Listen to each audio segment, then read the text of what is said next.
Hey everyone, thanks for joining me again. So if we've never studied before together, my name is Sharon and I'm happy that you're joining me today. Today we're going to get into English verb tenses. And this is going to be the first video in a series of videos. And as you'll see, we are actually going to be talking about tenses and aspects. And if you're not familiar with the word aspects, that's okay. That's something that we're going to go over in our second video. In this first video, we're going to just focus on a word you probably are familiar with, and that's tenses. So the reason that we're studying about verb tenses and verb aspects is so that you're better able to edit your writing. As you can see, there are 5 most common verb tense and aspect combinations, which we'll see in later videos. And if you can improve your ability to edit those tenses, you can greatly improve your ability to edit your writing.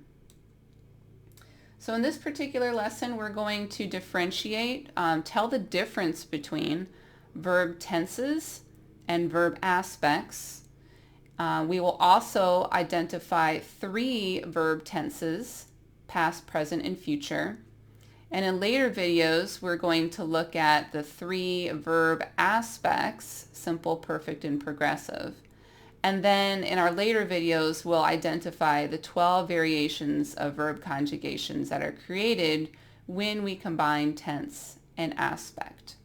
So if that was a little scary to you, if you're thinking like, what is she talking about?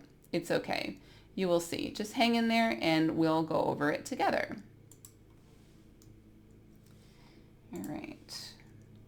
All right, so you probably have heard that there are 3 English verb tenses. We have things that happened in the past, things that happen or are happening right now, and things that are in the future.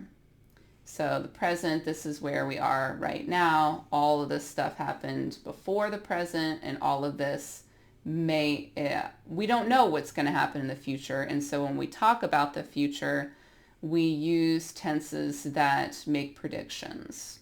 Okay? So there are literally 3 tenses.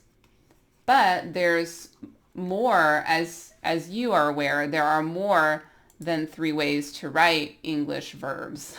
And when you consider that you can add modals to verbs and that you can make verbs passive, you add even more variations of how verbs can look. All right. So what does English verb tense tell us? Tense tells us the time that an action happened. So let me bring myself back up here. Move up here. All right, so tense tells us when an action happened. So if it happened in the past, you use past tense. That makes sense. If you are talking about things that are happening now, or if you're making statements that are generally true, you're going to use the present tense.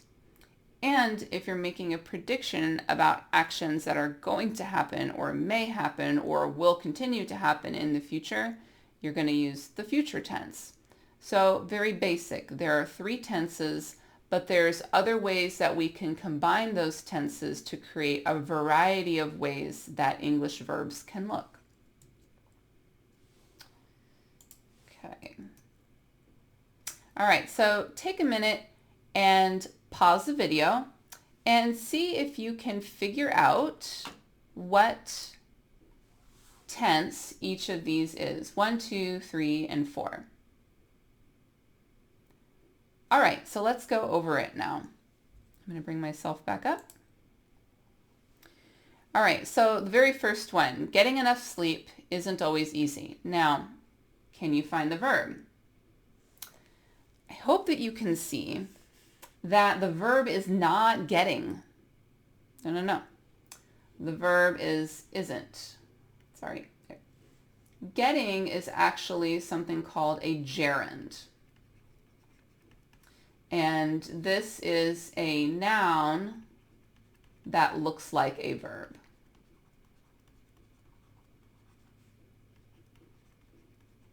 Okay, and it has verb plus the ing form. Okay. All right, so isn't is the verb. So what tense is that? That is present. Okay. How about 2? Where did you find that awesome jacket? So this is a question. So where are we going to find our tense? On find? No. In questions, if you have a WH question without a be verb, then you're going to see tense on the do, or have if you're using a present or a perfect form. So did has our tense here. So this is past. Okay. 3, when will your team finish the project? All right, so where can we find the tense in this one? This is another question. Well, we see it on will. Will is a modal that shows future tense. Okay. So this is future. All right, number 4. What is this? So we see that our verb is has taken. And this is a verb tense that we're going to talk a lot about in the coming videos because it's a little tricky. This is something called, this is present, but it's also, I'm going to add here that since this is the tense, when we add the aspect is perfect. Okay, and that has taken makes the present perfect, and we'll talk about that in upcoming videos. All right, so I want to thank you for joining me for this very short introduction into verb tenses. In the next video, we'll start looking at verb aspect and what that means. I'll see you next time.